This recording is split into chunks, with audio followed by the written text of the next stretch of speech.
So I would tell my younger self to always trust herself, to believe in her capabilities, and to know that if there's something inside of her that she wants to achieve, or she wants to do, or she wants to become, it's within her because she has the potential to be able to do it. And whilst the road to it coming into fruition or to come into blossoming it's a fact, is going to be challenging, is going to kick up obstacles, is going to have her experiencing uncomfortable feelings and lots of doubt, that vision and what she wants to do would not be in her heart if she didn't have the potential to be able to do it.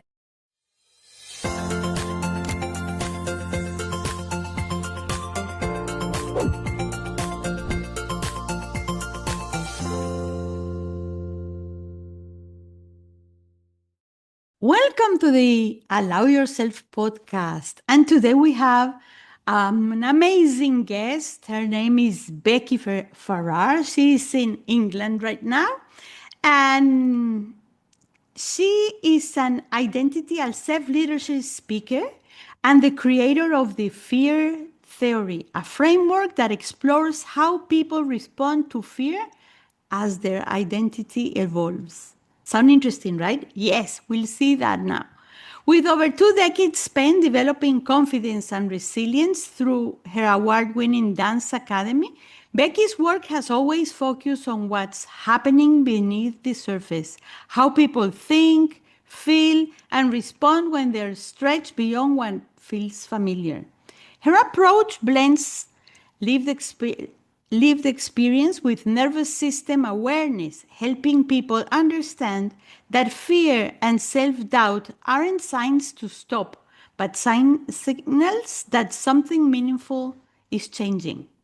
Through her work, she supports individuals to stay on their own side during those moments, making decisions from self trust and inner knowing, even when things feel uncertain. And also, she is known for her ability to translate complex internal experiences into simple, relatable insights that people can apply in real time, creating lasting shift not just in how they feel, but in how they lead themselves and their lives. So let's welcome Becky Farrar because we have a lot to learn from her. So, welcome, Becky. Hi, thank you for having me. It's lovely to be here. It's an honor for us really to have you here and share your theories and your life. And, as we always start, I always start with the question when you hear allow yourself, what comes to mind? Give yourself permission to do the things that your heart and your soul is encouraging you to do. Okay, and how you do that? Well, the sentence seems very simple, doesn't it, on the surface? I think that for so many people, and this was where I was at personally, we have dreams, we have desires, we have things that we want to do in life.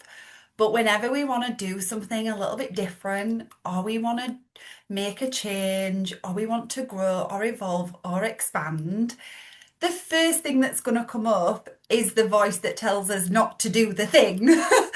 And I think that the allowing yourself part is recognizing that, hearing that voice, acknowledging that voice. I call it the voice of protection. And then going, okay, I acknowledge that you're there. I see where you're at. However, I'm allowing myself to go in this direction because this is what feels right for me. This is what feels good. This is what feels aligned. So for me, it is deeply connecting to the intuition, the inner knowing, the inner wisdom, the whatever I call it my little soul voice, whatever it means to that individual, following the feels and allowing ourselves to be drawn towards where our heart and our feelings are going, rather than sometimes where our head might be wanting to get involved a little bit if it's not overly helpful. Wow. Yeah, I like the concept of voice of protection, and it's not like the imposter voice that usually we call it. No, I like more the voice of protection. I like that definition because words have a lot of weight and a lot of meaning, how we define everything. And you put it like two voices, the soul voice and the voice of protection, and who you're giving the authority to follow. Is that correct? Yeah. So the voice of protection, that is ultimately the voice that wants to keep us where we're at, because that the brain is always, and the nervous system, until it learns to kind of feel more safe, is always going to protect the familiar, or it's going to keep us kind of in the identity that we currently have because we know that that's safe, like sometimes even if it doesn't serve us. So the voice of protection is based on either experiences that we've had before that have maybe not gone particularly kind of great. So it's like, well, don't do that again because, like, I mean, that didn't turn out very good last time. Or it's going, oh, no, no, no, we're not going down this way because we've got no idea what's on the other side of that because we've not experienced that before. The soul voice and that more kind of inner knowing, I call the voice of expansion. So that voice is the one that goes, I know, but just because it happened before, it's not guaranteed to happen again. Or, well, we can learn from that last time. We can take this forward. Oh, I appreciate there's an unknown here. I understand that there's an uncertainty, but that doesn't mean that I'm not able to navigate it.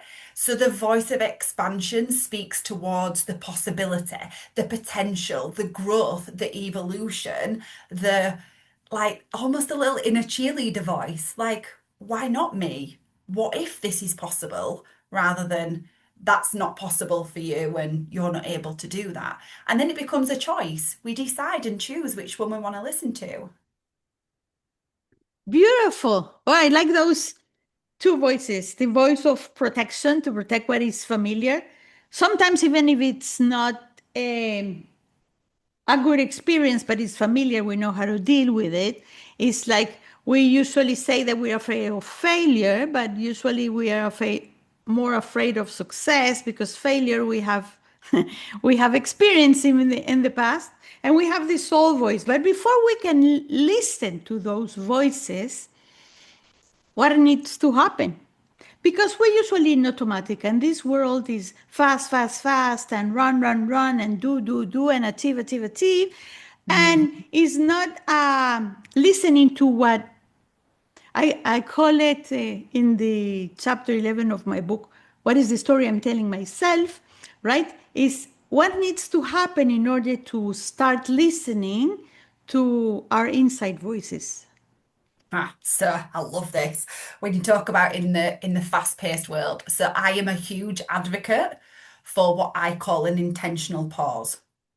So if we are constantly moving and in, as you say, the go, go, go, the grind, grind, grind, that we're not giving ourselves space, time to hear what might be going on under the surface. And even now, when people say, like, oh, I don't have any time for anything, but then our phones, like, even sometimes if there is time, we'll then fill it with like a scroll.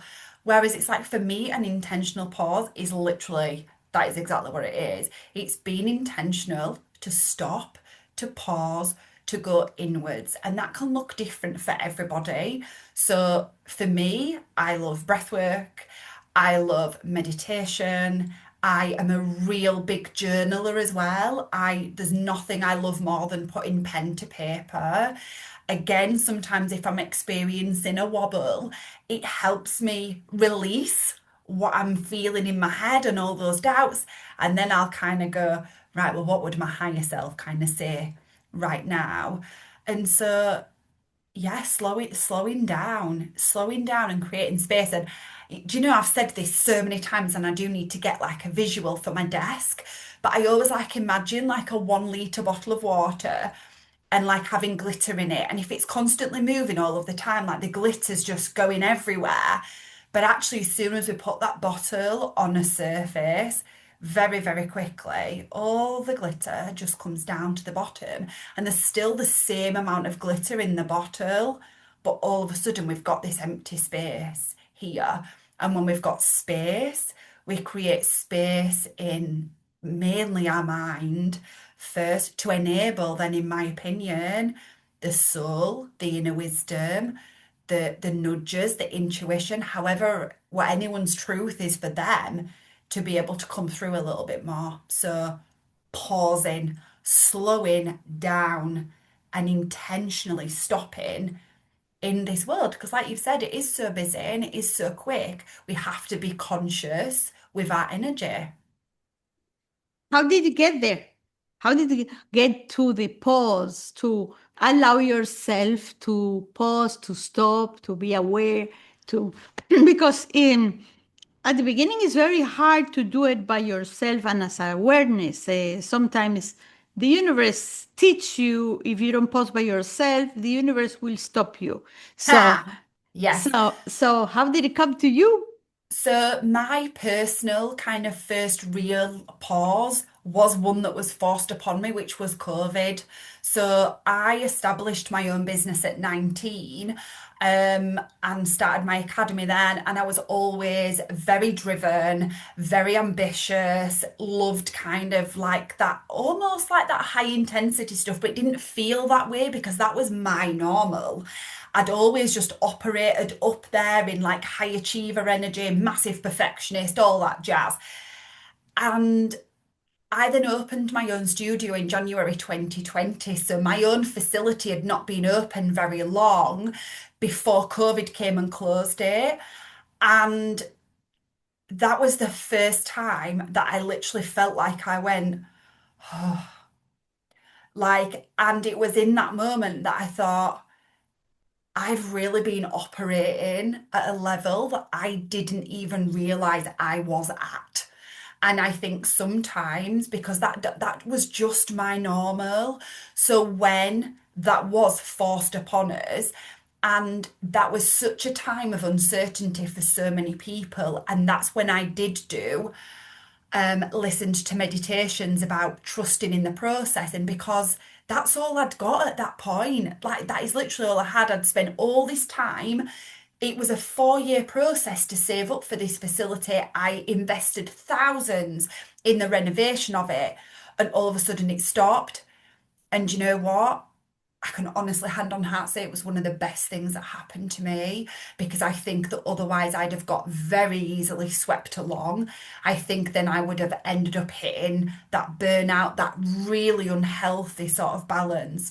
So from that point, I then made real intentional effort to create those pauses and to create those stops, to create more boundaries within my business and my life that enabled me opportunity to switch off and go inwards, because throughout that time I found it exceptionally beneficial.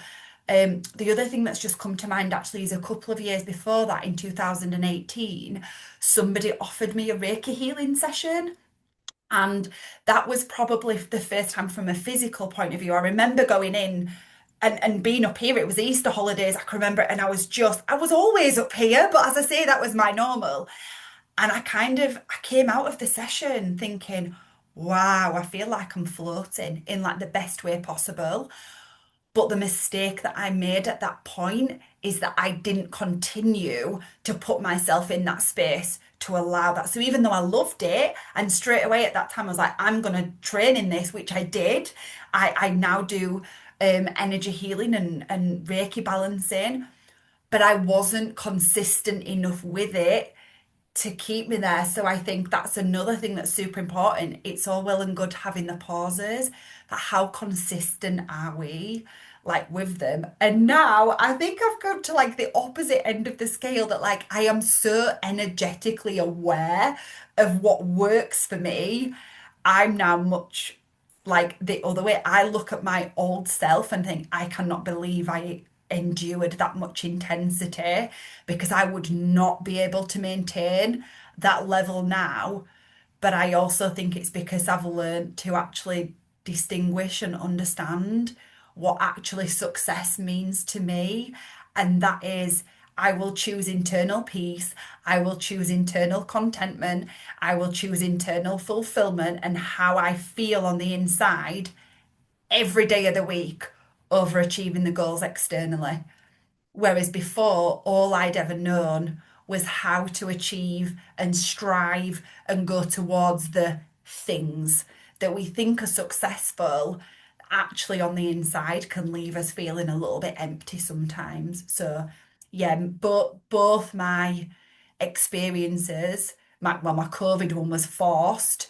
Um, the Reiki one was offered to me, but I hold my hands up that it wasn't then. I didn't make it enough of my routine at the time to truly get benefit of it. Yeah. But even though it came after the Reiki, what I hear you're saying is the Reiki gave you the sample how you can feel if you pause. Yeah, The experiences of feeling, the difference between being stressed out and running and achieving and goal oriented, and Reiki allow you to feel that you had that part in you too, that you can relax, think, be in peace, and the sensation and the feeling of peace and awareness and contentment from inside, because outside it's not going to give it to you. uh, I think that was the trigger. That really was the trigger. It's like seeing somebody that you can do it. Hello, this exists also that you didn't even know. You were not aware of that way of living, that you can live that way of living in I call it slow food. No, it's not fast food, it's slow food. Is you feed your soul slowly. You don't need to feed slow your soul fast, because it doesn't get it. You get it yeah, when it eats slowly and you chew each one and appreciate and observe and think and realize, and okay, this is for me. And you can um talk and where is the fear comes here?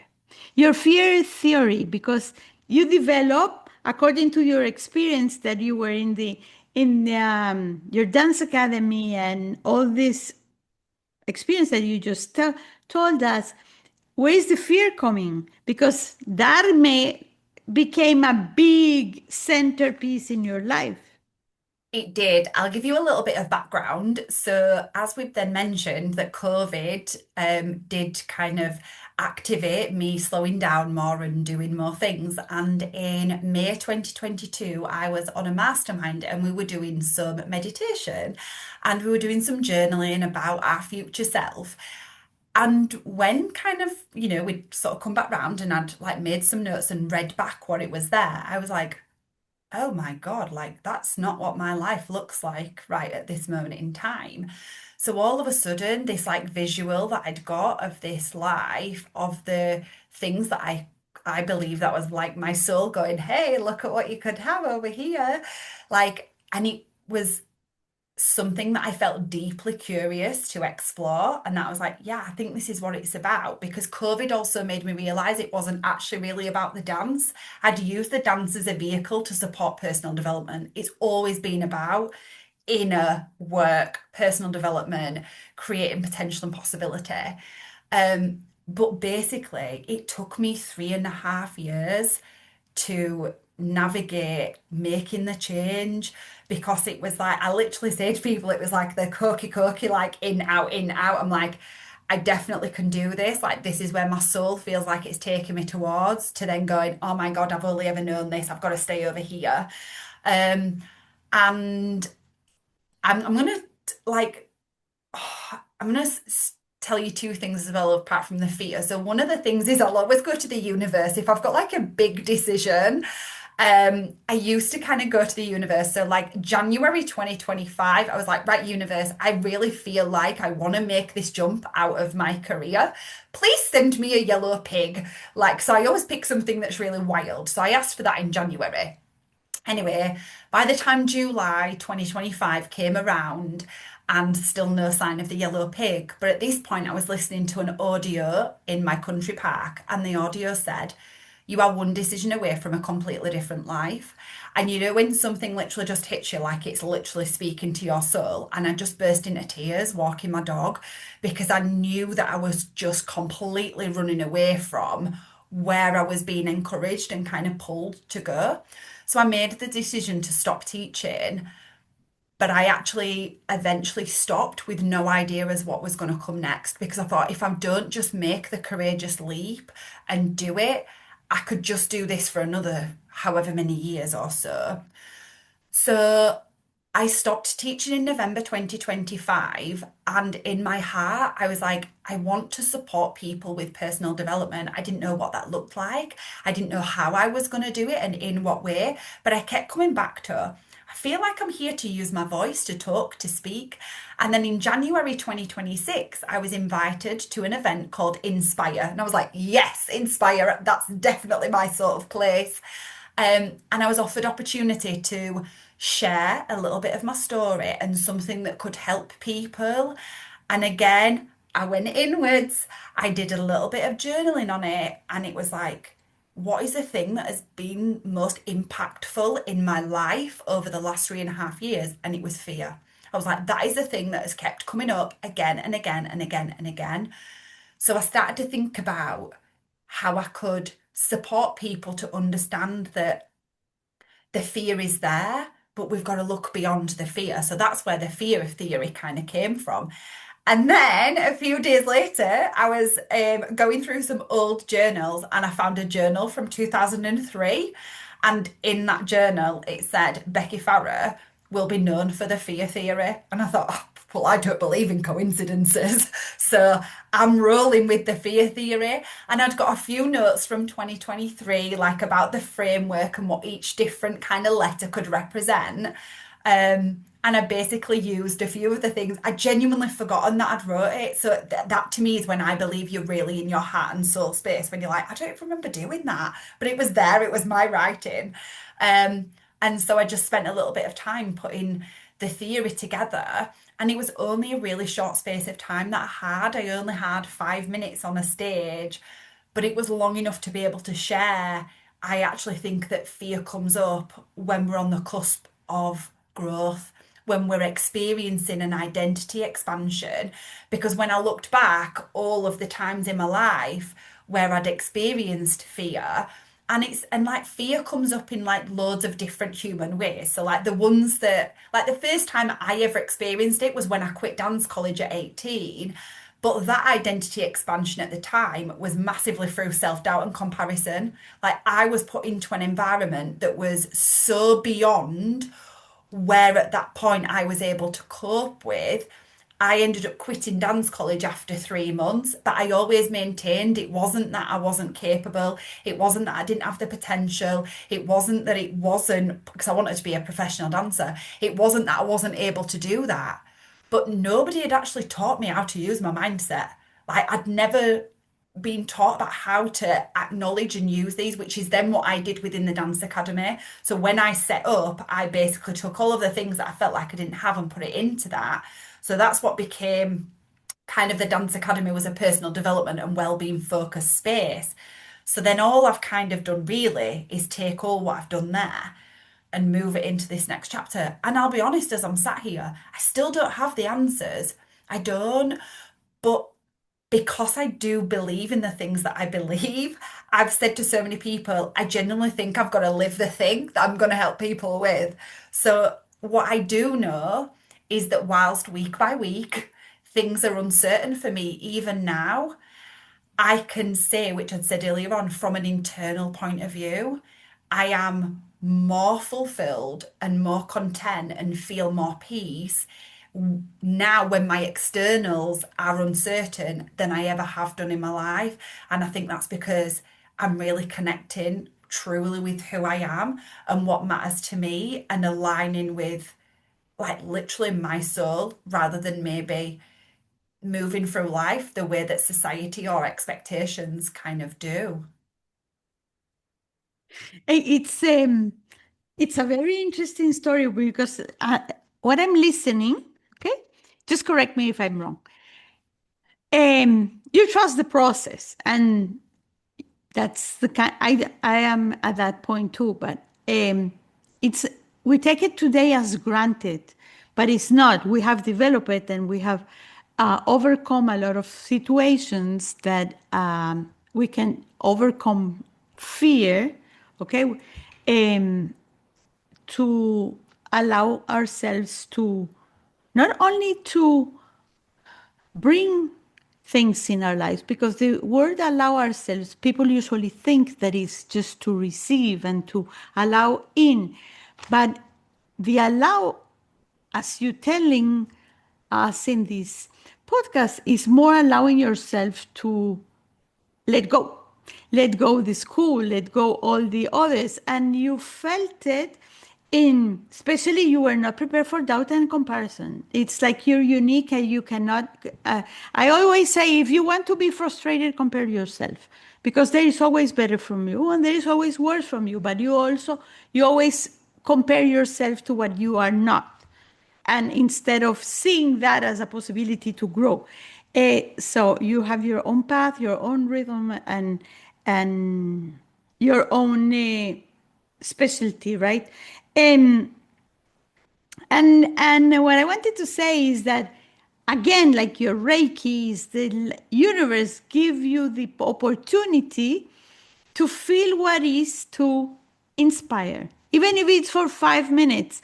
It's not only to inspire others, because it starts with the inner research of how do I inspire myself before. Right? It's like you went through the journaling and you went to 2023, and look, your soul voice already told you in 2023 the fear theory. The thing is that you were not aware. Yeah, okay. You just put it there, but it's when you already went through 3.5 years and you walk a lot of experiences of fear that you can, I understand what my soul was telling me then that I don't understand now. It usually comes before, right? It's like, and and you talk about the nervous system, then now you're more content and you're more in peace, and you're more satisfied, and it doesn't matter what the circumstances are, because the circumstances really are circumstances. They are not good or bad. It depends what lens you have on your eyes. Mm. So that's your mindset, what you said, that you start teaching.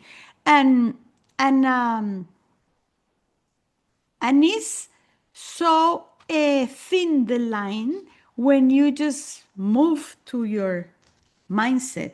But instead of just doing it, you have to allow yourself to lack it. But because you said that you experienced that in the dance academy that you were before, that you didn't have the mindset how to deal with doubt and comparison and all the challenges and jealousy and whatever it comes, right? Envy, jealousy, all those that come in place. Once that you walk through those, that okay, I cannot deal with this. I need this and this and these tools in order, is when you can inspire the others to do it. So your experience is very, very powerful, your path and how to get to your fear. And you said that fear is not, you said that fear is not symptom to stop, but to, I call it the yellow light, and in the light, at the semáforo in Spanish. It's just slow down. The fear is just telling you slow down, be aware, there can be danger. Do you really want to do it? So it's your decision, as you said, the decision making, that you can put it in green or you put it in red. Should I keep going and doing, or no? And in your case specifically, it's like, should I leave the dance academy or not? It's not, the green is to let go, it's not to just let in something else. You need to allow yourself to make the space for the next stage of your life. Yeah. And like, and the thing is as well, like when you say about slowing down, every time we experience like uncomfortable feelings, and we do, like, last week I was growing again. I had lots of mind gremlins going on last week and I had lots of tears. But now instead of my thought process going, oh my God, what's happening? I go, what am I being shown here? What am I learning? How am I being able to grow? And those feelings are not nice. And every time they come up, I'm like, oh God, but it enables me self-awareness. I talk a lot about self-awareness, and I think the more we learn about ourselves and what works for us and what activates us and what makes our being feel calm and gorgeous to like, oh, this is really not aligned and I feel like really agitated, then we're able to direct and decide and make the conscious decisions. And the one thing I will say as well, though, with decisions is, firstly, I don't believe that there's a right or a wrong decision. I think sometimes we put so much pressure on ourselves with whatever the decision is. And I think that life is a little bit like sat nav. Like, as long as we know where we're going and we set on that direction, you know, sometimes just trust the decision that you're making. And if we go off a little bit, we'll get brought back on course. But we might have needed to go off in a little bit of a direction because we needed to pick a tool up on that road over there that we need, on this bit. So I always say, like, when we're going through growth and we're feeling the stuff, like, it's not comfortable feelings at all. But I always say, like, in order to gain strength, we have to be put in situations where we have to find strength that we didn't necessarily know that we had. And in order to be, to gain more courage, we have to be put in situations that basically force us to be more courageous. So I think that when I believe all our souls are here on like a little bit of a mission almost, but in order to accomplish, if we want that word, like, or achieve, or whatever it is, that mission, that purpose, that desire, we've got to go through experiences for our soul to be able to grow and get the learning along the way. So the challenges are almost part of like our little, almost like a computer game, when you're on a computer game and you're kind of making your way through like the targets and stuff, and then you achieve that level and then you go up again, and then you just basically repeat the whole process again, and it just gets a little bit harder. And I think that's what it's like as humans. And some people find growth, I wouldn't say easier than others, but are more open to tackling it like head on. I'm a courageous person, but I can still sit in a puddle of tears when I'm doing it. I just make a choice to continue to move forward. But I also, if going back to decision making, one of my things that I say to people is, but if it's also not a definite yes, it's a no. And even even the hesitancy sometimes, like, we're dealing with such fine lines here. But I also believe that if something doesn't feel quite aligned at that time, like, that's also okay. It might be that it's just not the right time. And so trust that. There's nothing wrong with pausing. There's nothing wrong with integrating and recalibrating and taking a breath, because we don't need to be, we've said it earlier on, we don't need to be in that constant movement all of the time, which is why I think understanding self is the most important thing, because then we learn to know, is it a time for me to move? Is it a time for me to pause? Is it a time for me to grow? Does that feel too much of a jump right now? Because sometimes it can be. And I'm not going to be, I took a really big jump in November. So then, since then, I've dealt in really small jump, because I'm still processing that really huge change. Even after all this time, there's still circumstances that come up that take me by surprise. It's going to take a long time for me to grow out of that process. And so we just need to have a lot of self-compassion as well. Be kind to ourselves when we're learning and growing. It's yeah, what do you say? I really agree. It's not when things happen in life is not, and we start taking it and asking questions instead of taking it the way it's happening to me like a punishment. It's like taking it like, as you say, what do I need to learn from here? What is the universe telling me? Um, and it's like we are work in process, yes. And you said, as you said, as long as we have our direction clear, sometimes we don't need to have the material direction clear. I call it like Yeah, that. I call it like that. How do I want to feel? No, what do I want to do? See, no, in a feeling, yeah, for the nervous system. How do I want to feel when I get there? When I achieve whatever I need to achieve? I don't know what I need to achieve, but I know that I'm evolving. How do I want to feel in peace, content? How I'm feeling now?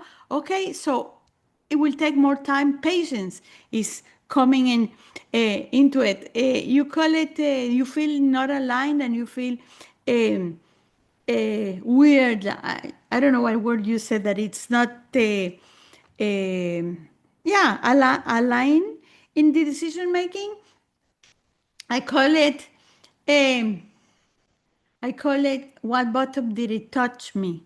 Because uh, when I know and I don't feel well and I need to cry and I feel that it's taking me out of my expectations of myself, it's like, okay, I already did with it in the past. Why it's happening to me again? So it means, okay, I already did all this circle, as you say, and it's coming harder because I yeah. need, I need to grow deeper into it for the mission, you call it, like the mission and the vision that we have. Okay, we're being prepared and and of what it's coming, but it's coming to us. So it's really nice what you said, that I want to emphasize that part because we feel a lot sometimes guilty of taking the wrong decisions, and there is no wrong or right decisions. First of all, we every decision that we take, we do the best we can in the moment we are with the tools that we have. That's number one. Number two, maybe you needed to learn something else and that you're not getting it correctly, so the universe is telling you, not this way, I didn't mean this way. It's like, come back, I mean it. Just adjust, as you say, just adjust a Yeah. little bit, just adjust a little bit the road. And it's so deep and process and one step at a time. And the things that I really like to emphasize of what you said, it's be kind to yourself. Be kind to yourself because you don't know what you don't know. You are a work in process, and if you punish yourself, you're also allowing others to punish you because you show the others how to behave. Eh, have a little bit of grace, I call it, a Yeah. little bit grace to you, and to be compassionate. It doesn't mean to be pity for yourself. It does not to feel pity. It's just to be kind, compassion, treat yourself well, that next time you'll do better, or what do I need to learn? Not, I said, throw the leash, especially women, that we come with a leash under our hand all the time and we give ourselves to ourselves. So, Can I just touch on a couple of things that you've said? So, yes, right at the beginning, when you said about how to feel, I'm so glad that you brought that up because ultimately, when I talk about like the vision or the mission or the purpose, I'm coming at it from a who. So, it's like, who do we want to be? Like, so who as in a person rather than the what. So, yeah, the what and the things can be the external stuff, but I will always come back to yeah, the internal stuff. So I just want to clarify that, yeah, there might be an external vision of a thing, but actually it's about, but who are we being in that process of that? And this is a lot of things that I talk about, like if I go into schools or that I used to talk about, like in my dance academy, I was like, I'm giving you skills now that it doesn't matter what you do in the future, you can use all these things kind of for that. And then the other thing that you said about being a work in progress, and I just wrote the term masterpiece down because it's not mine, but I heard it in a yoga class once and I loved it. And it said you can be both a masterpiece and a work in progress at the same time. And I just thought that that was really beautiful because we're That's all that. our own masterpieces, but we can still be evolving and growing. Oh, we are. Yeah, that's beautiful because you are a masterpiece where you are, exactly where you are. You're enough already. You are just achieving. Um, my vision is a big stairway, right? And it has a plat in the middle. So when I'm starting in the platform, I can look all what it's missing for me to grow, all the stairs, but I can also look back and see all the stairs I already came in. So I love that vision of seeing all the steps I already did, where Yeah. I am right now, and where am I going, right? Because, um, and then one of the things that I am 64, and one of the things that I like to think about is that a lot of my clients say when they come to the 50s and or the 60s, they say, "Oh, I'm going down now, right? I already I'm got uphill, and then I'm going down." And I usually say, "No, no, no. I we already claim a high mountain, but that was a rehearsal. Now we're going to the Everest, okay? So, yeah, we're in the plateau to just wait a little bit and to balance and to appreciate all the road we have made. But no, we're not going downhill now. We're going up to the Everest, okay? There is no going down. It's allowing ourselves to first acknowledge that you said that a lot. You mentioned to acknowledge ourselves what we have done and that and the uh, go back um, to the soul voice and to protection voice is to allow ourselves to listen. It's so important so we know where we are and ask ourselves questions instead of punishing ourselves. So I wanted to ask you two things. One, if Becky, 17 years old, is here, what would you tell her to allow herself? So I would tell my younger self to always trust herself,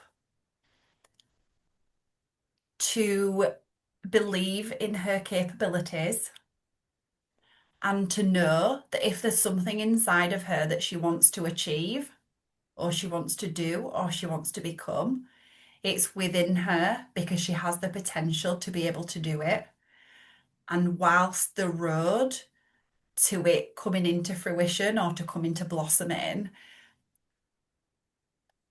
it's a fact, is going to be challenging, is going to kick up obstacles, is going to have her experiencing uncomfortable feelings and lots of doubt, that that vision and what she wants to do would not be in her heart if she didn't have the potential to be able to do it. So where you mentioned your staircase, one of the visuals that I always come to is a game of snakes and ladders, and that we're born and we're down at zero, and when we get to the end, like that's the 100, and we roll the dice, and there's times where we fly and we go up the ladders. There's times where we've got the challenges and we feel like we're coming backwards, but like you, but we never come back to the start. We're still further ahead than where we were, but it's just about continuing to roll the dice. If we continue to roll the dice and continue to roll the dice and continue to roll the dice with patience, perseverance, then there is, to me, that guarantee that you get to the end of the game and go, yeah, I did that. Oh, that's beautiful. That's beautiful. It's saying, ah, this process is one step back, two step forward, but you're still going forward. No, you're not going back. Sometimes the dice says go back in order for you to grab the energy you need to move forward, right? It's like giving you the impulse to move forward. And the second question that I like to ask is that comes to me is what do you need to allow yourself now for your next step, for your next stage in life?